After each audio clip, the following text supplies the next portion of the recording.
Hello dear student, स्वागत है आपका एग्रीकल्चर केमिस्ट्री के नेक्स्ट क्लास में। देखिए लास्ट क्लास में अपन ने जो पीएच और पीओएच का रिलेशन पढ़ा था नॉर्मेलिटी के साथ, वो क्लियर हो गया होगा। और टेबल बनाने का मैंने कहा था आपको कि कोई भी अगर आपके पास विलियन है, उसकी पीएच पता है, तो उसमें आप हाइड्रोजन आयनों के लिए हाइड्रोजन आयनों की नॉर्मलता ज्ञात कर सकते हो। अगर पीओएच पता है तो हाइड्रोक्साइड आयनों की नॉर्मलता ज्ञात कर सकते हो। उस टेबल के बाद जो नेक्स्ट टॉपिक है वो है मृदा अभिक्रिया का कोलोइडी नियंत्रण। मृदा अभिक्रिया का कोलोइडी नियंत्रण, ठीक है ना। देखो सीधी सी बात है, मृदा अभिक्रिया में ये समझ में आ चुकी है कि मृदा अभिक्रिया का मतलब सीधा सीधा क्या होता है, मृदा की प्रकृति। अगर कहीं मृदा अभिक्रिया लिखा हुआ है, इसका मतलब ये क्या है, मृदा की प्रकृति, यानी मृदा का अम्लीय, क्षारीय या उदासीन। मृदा का अम्लीय, क्षारीय या उदासीन होना ही क्या कहलाता है, मृदा अभिक्रिया। ये बात ध्यान रखना कि मृदा अभिक्रिया का मतलब है मृदा का अम्लीय, क्षारीय या उदासीन होना। और अब मृदा अम्लीय होगी, क्षारीय होगी या उदासीन होगी, ये कोलोइड के द्वारा किस प्रकार से नियंत्रण किया जाता है, वही इस टॉपिक में पढ़ना है। यानी मृदा अभिक्रिया का कोलोइडी नियंत्रण का मतलब ये हो गया कि किसी मृदा की प्रकृति अम्लीय होगी, क्षारीय होगी या उदासीन होगी, ये कोलोइड कोलोइड कोलोइड एक्चुअल में किसको बता रहा है, मृदा मिशेल के बारे में। किसको बता रहा है, मृदा मिशेल के बारे में। मृदा मिशेल यानी आपने जो मृदा ली है, मृदा मिशेल में क्या आता है, क्ले क्रिस्टल, ह्यूमस कण, मृदा विलियन, ये जो सारी चीज वहां प्रेजेंट है, इनके ऊपर डिपेंड करता है इनमें कौन से आयन है, ये किस प्रकृति के हैं, किस आकार के हैं, कैसा संगठन दर्शा रहे हैं, क्या इनमें प्रेजेंट है, वो सारा का सारा जो है ना, वो इस प्रकृति का या मृदा अभिक्रिया का नियंत्रण करता है। तो एक्चुअल में मृदा अभिक्रिया का कोलोइडी नियंत्रण जो है, उसका मतलब ये हो गया कि किसी मृदा मिशेल या मृदा कोलोइड के द्वारा ही उसकी अभिक्रिया या प्रकृति नियंत्रित की जाती है। आपकी मृदा अम्लीय, क्षारीय या उदासीन होगी, वो इस पर डिपेंड करेगा कि कोलोइड किस प्रकार का है, कोलोइड का संगठन कैसा है, कोलोइड की प्रकृति कैसी है, कोलोइड की भस्म विनिमय क्षमता कैसी है, कोलोइड की प्रतिशत बेस संतृप्ति कैसी है, कोलोइड में किस प्रकार के आयन है, किस प्रकार के आयनों का वियोजन होता है, किस प्रकार के आयनों का विनिमय होता है, वो सब किसके ऊपर डिपेंड करता है, मृदा अभिक्रिया पे। अगर आपका कोलोइड ऐसा है जो हाइड्रोजन आयन को वियोजन करके हाइड्रोजन आयन के विनिमय की प्रकृति दर्शाता हो, जैसे एल्यूमिनियम आयन है तो वो हटके हाइड्रोजन आयन आएगा कि नहीं आएगा, तो मृदा कैसी हो जाएगी, अम्लीय हो जाएगी। सामान्य कैल्शियम आयन का वियोजन दर्शा रहे हैं तो मृदा कैसी होगी, उदासीन होगी। लेकिन कल को सोडियम आयन का वियोजन शो कर रहा है, आपकी मृदा में खूब सारे सोडियम आयन है, तो मृदा कैसी हो जाएगी, क्षारीय। तो सारा का सारा मृदा का जो नियंत्रण है, मृदा अभिक्रिया का जो नियंत्रण है, वो किस पे डिपेंड करता है, कोलोइड पे। और यही अपने को इस टॉपिक में पढ़ना है। तो आप फटाफट कॉपी निकालिए और हेडिंग डालो, मृदा अभिक्रिया का कोलोइडी नियंत्रण। मृदा अभिक्रिया का कोलोइडी नियंत्रण, इसकी डेफिनेशन बता देता हूँ और फिर कौन से पॉइंट है जिस पे डिपेंड करता है वो लिख लो। हेडिंग डालिए, मृदा अभिक्रिया का कोलोइडी नियंत्रण।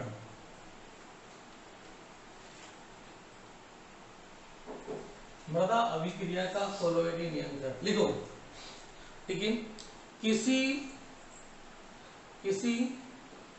मृदा मिशेल या मृदा विलियन की प्रकृति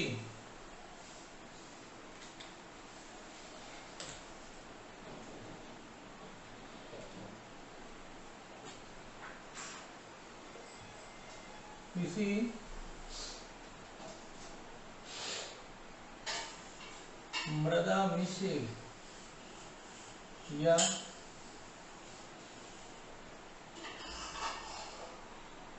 मृदा विलियन की प्रकृति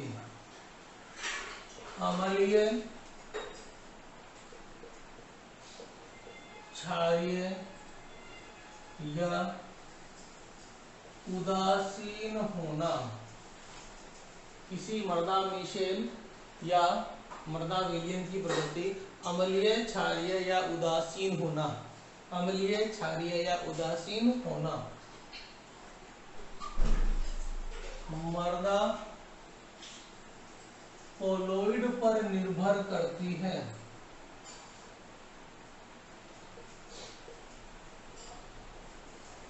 मृदा कोलोइड पर निर्भर करती है, जिसे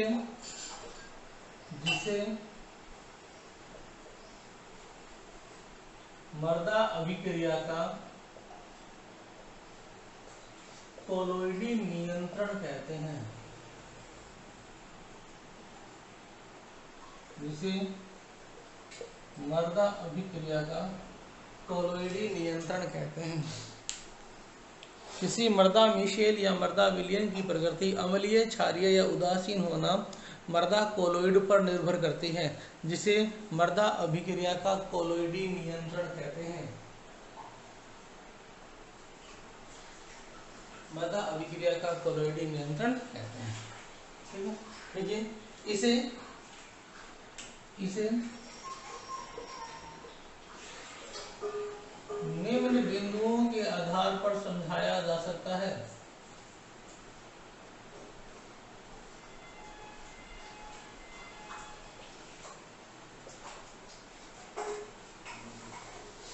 इसे निम्न बिंदुओं के आधार पर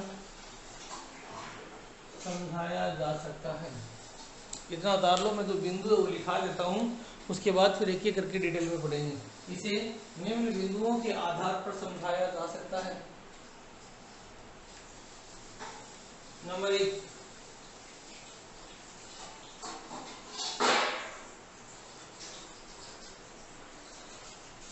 प्रतिशत बेस संतृप्ति। नंबर 2,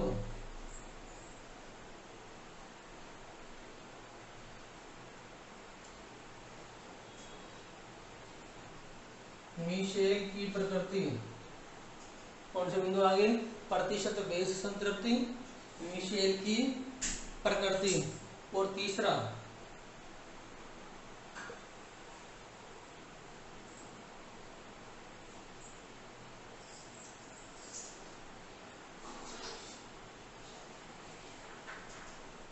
अधिशोषित भस्मों का प्रकार। अधिशोषित भस्मों का प्रकार। ये लो जी, इन तीनों बिंदुओं को विस्तार से लिखना है, तो इतना काम आप उतार लीजिए फटाफट। मृदा अभिक्रिया का कोलोइडी जो नियंत्रण है वो होता क्या है, और इसे समझाने के लिए कौन से 3 मुख्य पॉइंट है। अगर ये क्वेश्चन आता है तो तुम्हें इस परिभाषा के बारे में ज़्यादा बताने की जरूरत नहीं है, तुम्हें इन बिंदुओं को समझाना है बस। इनकी डिटेल बता दो, वही क्या है, मृदा अभिक्रिया का कोलोइडी नियंत्रण। ठीक है, उतार लो फटाफट। मृदा अभिक्रिया का कोलोइडी नियंत्रण। पहला है प्रतिशत बेस संतृप्ति, दूसरा है मिशेल की प्रकृति, और तीसरा है अधिशोषित भस्मों का प्रकार। अधिशोषित भस्मों का प्रकार ये उतार लिया, तो सबसे पहले पहला हेडिंग डालो, प्रतिशत बेस संतृप्ति।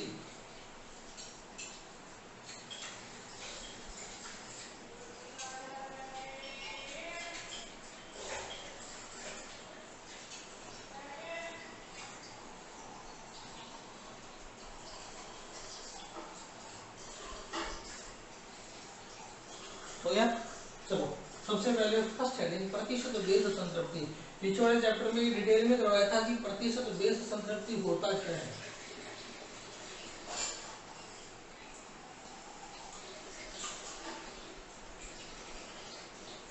क्या होता है, कोई मृदा है, यदि इस मृदा में हम इकाई द्रव्यमान की बात करें कि 1 ग्राम 1 किलोग्राम में कितना भी इकाई ले लो, उस इकाई द्रव्यमान मृदा में कितने कुल धन आयन कितने हैं, और उन धन आयनों में से भस्म आयन कितने हैं।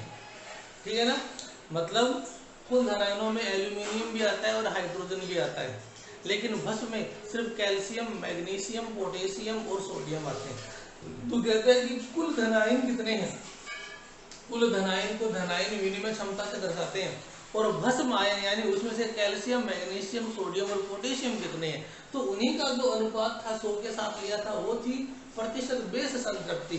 तो अगर देखा जाए तो वास्तव में प्रतिशत बेस संतृप्ति क्या है, कुल धनायन में उपस्थित हाइड्रोजन और एल्यूमिनियम आयन ही है। आप प्रतिशत बेस संतृप्ति पे चलो, थोड़ा सा पीछे का टॉपिक है, हेड डालो पहला, थोड़ा सा बता देता हूँ दोबारा में क्या था। प्रतिशत बेस संतृप्ति, इसको समझेंगे पहले, ठीक है ना। अपने आप अपना जो आंसर है वो आ जाएगा। देखो अपने पास एक मर्दा है,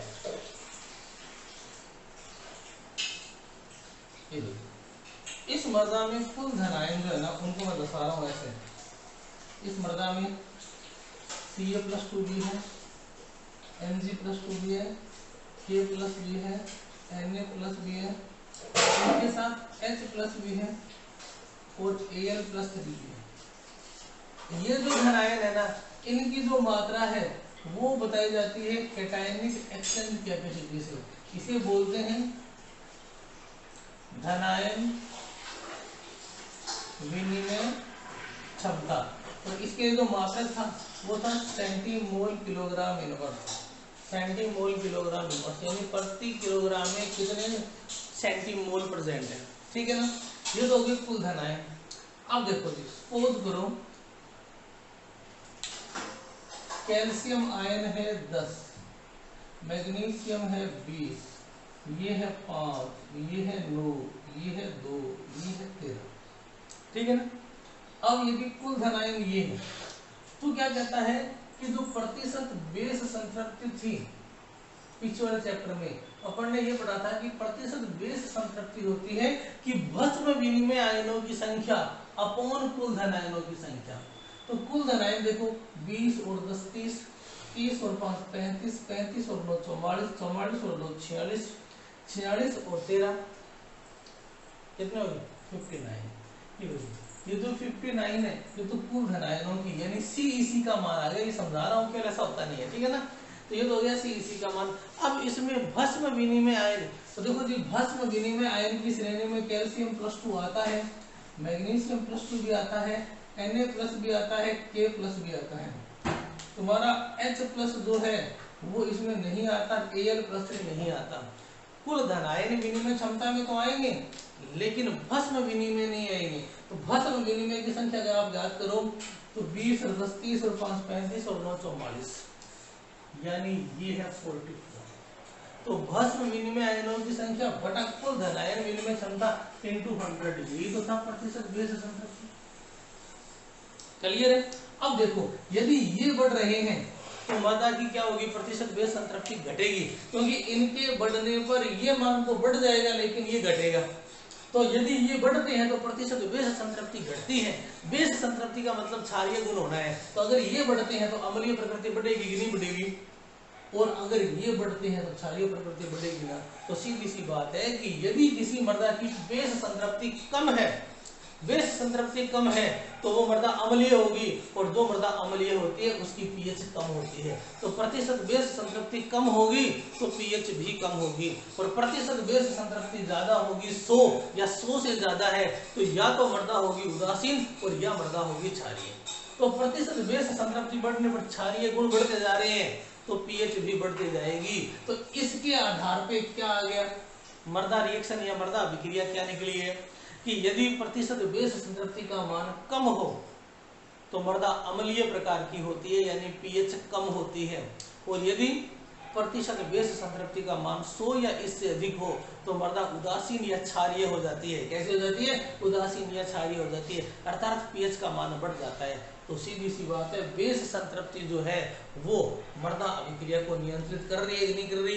कम बेस संतृप्ति होगी तो पीएच कम होगी अम्लीय प्रकार की, और बेस संतृप्ति अधिक होगी तो पीएच अधिक होगी, मर्दा या तो उदासीन होगी या कैसी हो जाएगी, क्षारीय हो जाएगी। ये बात समझ में आ गई। ये क्लियर एग्जांपल, इसको लिखने की जरूरत नहीं है, आप हेडिंग डाल दो प्रतिशत बेस संतृप्ति। क्या है, प्रतिशत बेस संतृप्ति, और इसमें लिखिए लेकिन देखिए, किसी मृदा विलयन की प्रतिशत बेस संतृप्ति, किसी मृदा विलयन की प्रतिशत बेस संतृप्ति, प्रतिशत बेस संतृप्ति वास्तव में, किसी मृदा विलयन की प्रतिशत बेस संतृप्ति वास्तव में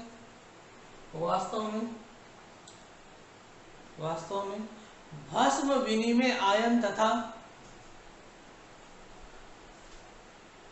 वास्तव में भस्म विनिमय आयन तथा धनायन विनिमय क्षमता के अनुपात को ही प्रतिशत में दर्शाया गया है। वास्तव में क्या है? भस्म विनिमय आयन तथा धनायन विनिमय क्षमता के अनुपात को ही प्रतिशत में दर्शाया गया है। ये तो है भस्म विनिमय आयन अपॉन कुल विनिमय क्षमता या धनायन विनिमय क्षमता इंटू 100। धनायन विनिमय क्षमता के अनुपात को ही प्रतिशत में दर्शाया गया है। ठीक है ना। अब लिखो, यदि प्रतिशत बेस संतृप्ति का मान कम है, तो ये चीजें इंपॉर्टेंट है, यहां सारा रहेगा। यदि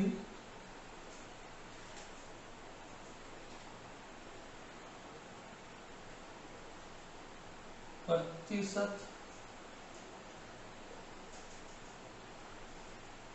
बेस संतृप्ति का मान कम है, तो यदि प्रतिशत बेस संतृप्ति का मान कम है तो मृदा विलयन में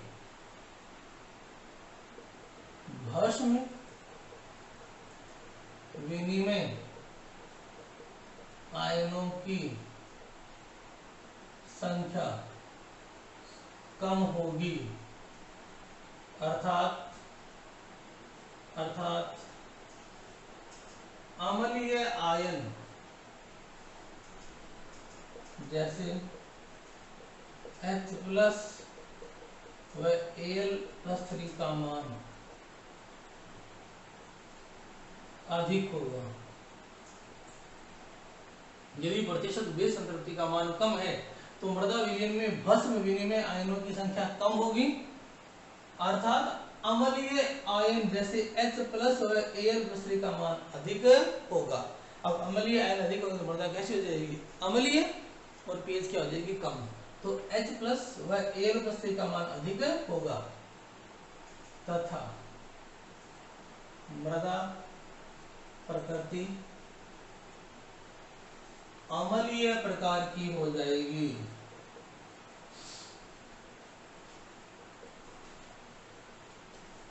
अम्लीय प्रकार की हो जाएगी। ठीक है ना।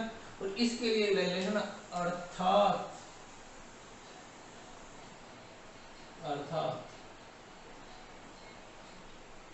प्रतिशत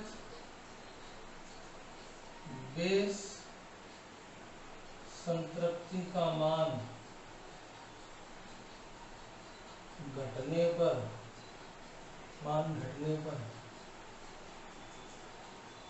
pH का मान भी घट जाता है। ये एक लाइन होगी, उतार लो। अर्थात प्रतिशत बेस संतृप्ति का मान घटने पर pH का मान भी घट जाता है। अगर प्रतिशत बेस संतृप्ति कम हो गई है तो pH भी क्या हो जाएगी? कम हो जाएगी। ठीक है ना।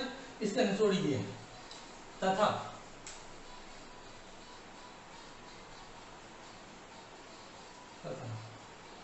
यदि प्रतिशत बेस संतृप्ति का मान 100 या इससे अधिक हो तो, यदि प्रतिशत बेस संतृप्ति का मान 100 या इससे अधिक हो तो मृदा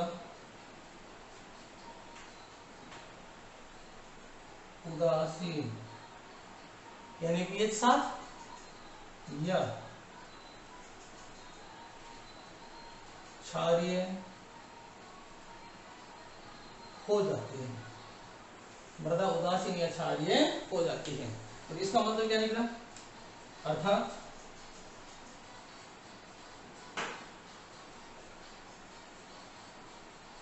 प्रतिशत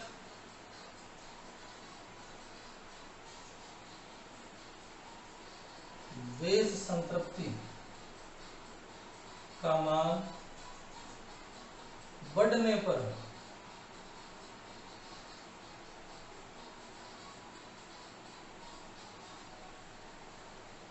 पीएच का मान भी बढ़ जाता है।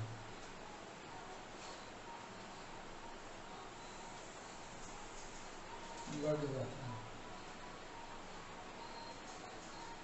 ये हो गया पहला टॉपिक। अगर प्रतिशत बेस संतृप्ति घटती है तो पीएच घटती है, और प्रतिशत बेस संतृप्ति बढ़ती है तो पीएच बढ़ती है। ये पहला बिंदु तुम्हें ध्यान रखना है। प्रतिशत बेस संतृप्ति घटने पर पीएच घटती है और बढ़ने पर बढ़ती है। कैसे बढ़ती है बोर्ड पे लिखा हुआ, उतार लो फटाफट।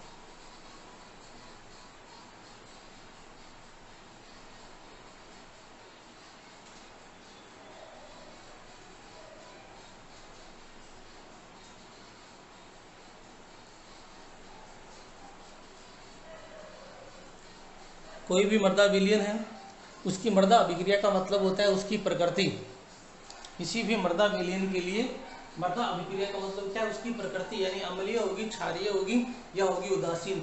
और ये डिपेंड करता है कोलोइड पर, इसे बोलते हैं कोलोइडी नियंत्रण। और कोलोइडी नियंत्रण का जो पहला बिंदु है वो है प्रतिशत बेस संतृप्ति। ठीक है। दूसरा जो बिंदु है वो है मिशेल की प्रकृति। अब मिशेल की प्रकृति काफी बड़ा है, जो आज की क्लास में नहीं हो पाएगा, कम से कम 20 मिनट चाहिए। तो इसके लिए अपन वो करेंगे कल की क्लास में। ठीक है ना। आज के लिए इतना है। Okay bye. उतार लो, डाउट बॉक्स में जरूर मिलना। ठीक है ना। बाय।